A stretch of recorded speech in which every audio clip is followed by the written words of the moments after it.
Hi folks, so when we're talking about European swords and swordsmanship, it's pretty much an accepted point of view that there are lots of different types of swords, lots of variations in swords, but equally there are lots of different fencing systems and fencing schools at the time. So if we look at the 16th century, for example, where there are a lot of documented fencing treatises you can see very clearly that whilst there were some dominant fencing masters and fencing systems, for example Fabrice and de Grasse and so on, there were, and we know from the documents, lots and lots of fencing schools and lots of varying systems. And actually if you look at the different fencing manuals, we'll call them, then you'll see that there's actually quite a bit of variation. Okay, just as there is a lot of variation in the swords. And that equally, obviously it goes forwards in time. If you go to the 17th, 18th, 19th century, there were variation between fencing masters, what they taught, their preferred system, their way of doing things. For example, the engaging guards are different in 19th century sabre fencing between different sources. Burton's preferred engaging guard is terse, Hutton's preferred engaging guard by 1889 is medium, Waite's preferred engaging guard at the same period is high second, so they all had different variations. If we go back in time, there's no reason to assume that was any different. If we go to the time that I-33 was written, sword and buckler, we know that there was a lot of common features between different sword and buckler systems, but I-33 specifically seems to state that it is something special and different. And again we see this in Lichtenau's verses contained in the so-called Dobringer manuscript, where he's clearly talking about a system which is different from the common one. So right the way through fencing history, we've got this idea that there are different styles, we'll call them, okay? Different styles, just as if you look at Kung Fu, for example, there's lots of different styles of Kung Fu, and they're all quite different to each other, okay?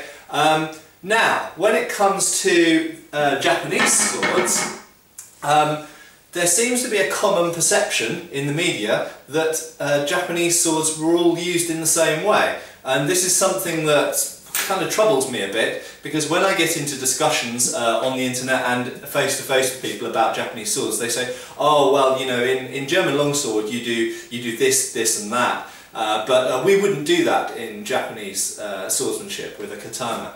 And people who I talk to about Japanese swordsmanship make some very sweeping statements about covering all Japanese swordsmanship, as if it was one big homogeneous thing. Well, Japan is you know, a place as big as the United Kingdom or bigger, with a fairly large population, had a lot of fighting people, and you know what, you look at the historical documents and it had lots of different fencing schools essentially, okay? And even today there are a fair number of traditional Ryu schools in Japan with living lineages of Kenjutsu, Bujinkan, Ninjutsu and so on.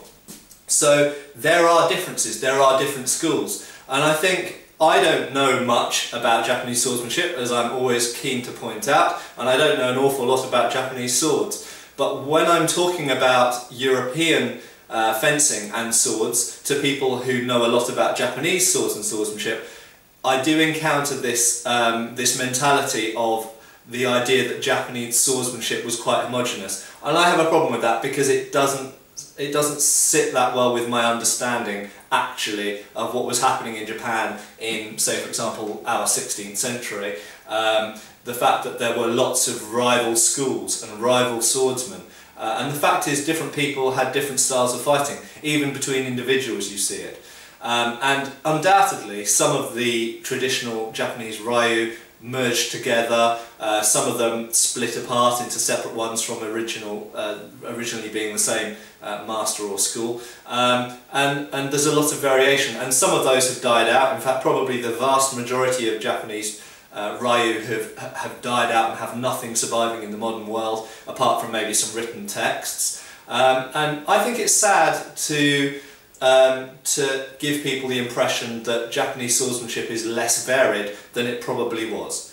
Okay, because I'd quite like to read about the different styles of swordsmanship, yeah, hopefully some of you watching this might be able to add in the comments bar if you know specific details of how different Ryu varied from each other. and one of the common things is blade contact. A lot of people say, oh, you know, in Japanese swordsmanship we have very little blade contact. And yet when I look at some Kenjutsu videos online and Kenjutsu teachers that I see in real life, I see sometimes quite a bit of blade contact. So clearly there's a fair amount of variation out there. So something to think about, and I'll be interested to see your comments. Thank you.